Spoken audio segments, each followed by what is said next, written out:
They say curiosity killed the cat. I killed the cat. Curiosity only brought her to me. Hey everyone, it's Daniel Bloodworth. I'm here with Huber and Ian to talk about In Sound Mind, which was just announced at the PC Gaming Show, and they sent over an early demo, which is now publicly available, so you can check it out as well. But I played through this the other day, and it's a psychological horror game, and I really thought that it would be something that you guys would be into, since Ian, you like Silent Hill. Yeah. Huber, you like Evil Within. I like all horror. Yeah, I'm getting these Ian vibes. does too, pretty much. Yeah. I'm too scared of half of it, but Yeah, and it's interesting because it starts off, it really is, it starts off in a way that feels kind of typical for the genre, right? You just you see this flooded city, and then it like pulls into where your character is in this basement, and it's like, okay, climb over some stuff, look for a flashlight, and find an elevator, and all this, switch out a fuse. But then it really starts to get into some like interesting things. Huber, I know one thing you're always into is finding resources. Yes, resource management. I love it. So the flashlight, you have to find batteries for the flashlight. Perfect. Like Outlast. Yeah. Cool. So it's like one of those things where, like, once I start getting around that 50% mark, I'm like, okay, I'm gonna walk in the dark here for a little bit. And how dark does it get? Like some of these dark environments. Yeah. It's like one of those things where, like, I had brightened it up a little bit for the capture, and then I'm like, is it still too dark? Well, I'm already started, so I guess it's fine. We'll deal with it. But yeah, so you kind of like work your way up to, well, at first it's like you don't really have any context for who you are.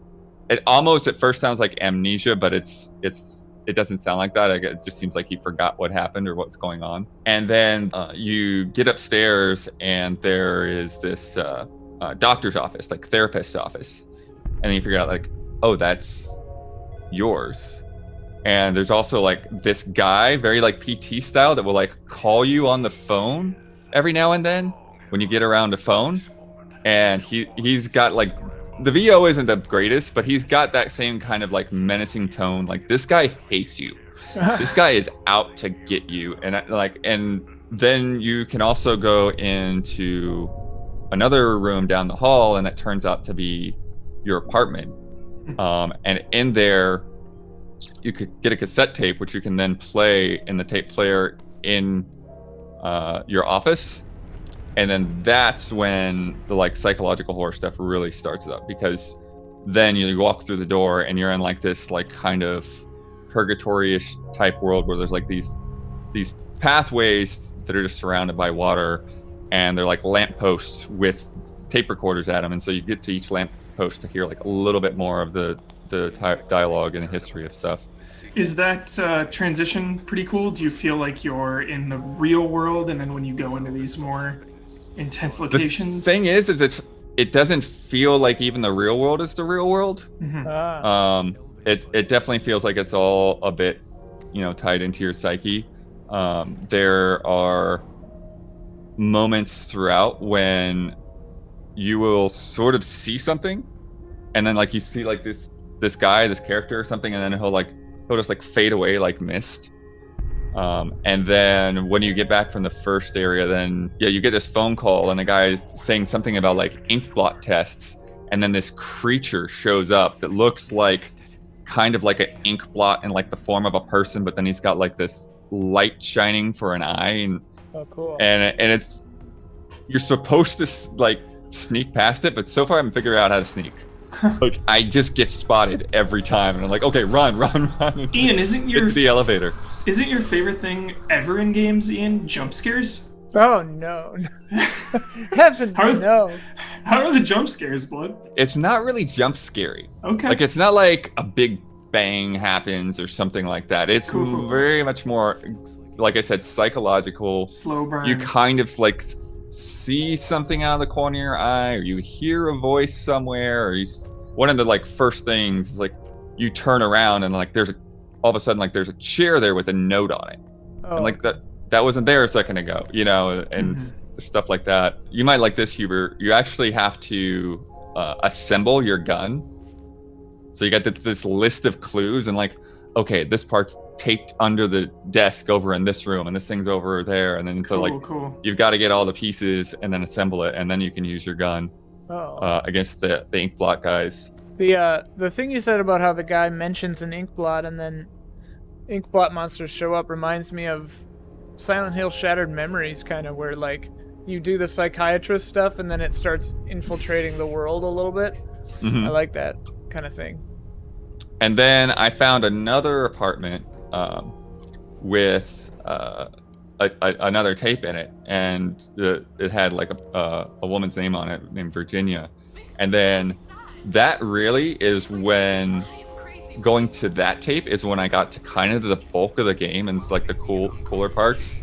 And like you kind of hear a little bit of Virginia's story, and turns out that was one of your patients. And then the whole thing is she's talking about like how she's afraid to go to the grocery store. She has like anxiety issues and stuff. And then after going through like another one of these like kind of purgatory-ish areas where you're like jumping across cars that are floating in the water, there's a giant cassette tape just like in the background off in the distance playing when you listen to her story. Then you end up in like this grocery store. And there's like all of these puzzles and stuff in the grocery store. There's this like ghost in there. There's like, don't look at me. And she like runs screaming at you. And there's a lot of just cool, interesting puzzles in there. You end up finding like some ways of like traversal to get through things. You have to, you find one thing that's kind of cool with some of the puzzles is that like you find stuff pretty well in advance of things that like before you can do something with it. And so it's like, okay, I need a coin here. Where am I going to get a coin? And you have to really explore and figure out how to get through there. You mean you find the thing you need something for, or you find a thing that you'll... Okay, yeah. No, you find the thing you need to put the coin into. There's several things that you find. It's like, oh, I need a, you need to either use a coin several times or I need to get several coins. Because the inverse of that is classic like old school adventure games where it's like, the leg of a flamingo. Let me take that. I'll need that later. And it's like, I didn't have a lot of that. What was interesting though is that like some things like have multiple uses in a way that like some of my healing items, just like stuff that like I'm just picking this up because I'm gonna need to heal later or need a speed buff or a stealth buff or whatever.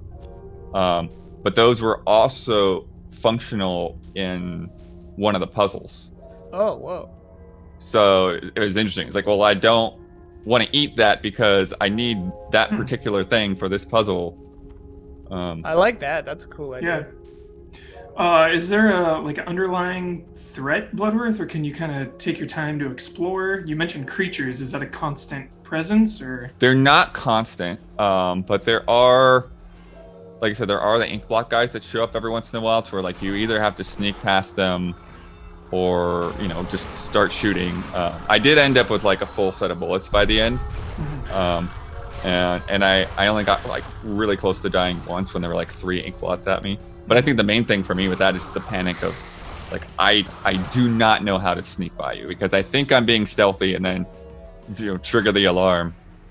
And then there are also like certain situations where, you get locked in a room or something and you've got to solve a puzzle in order to get out before you get killed.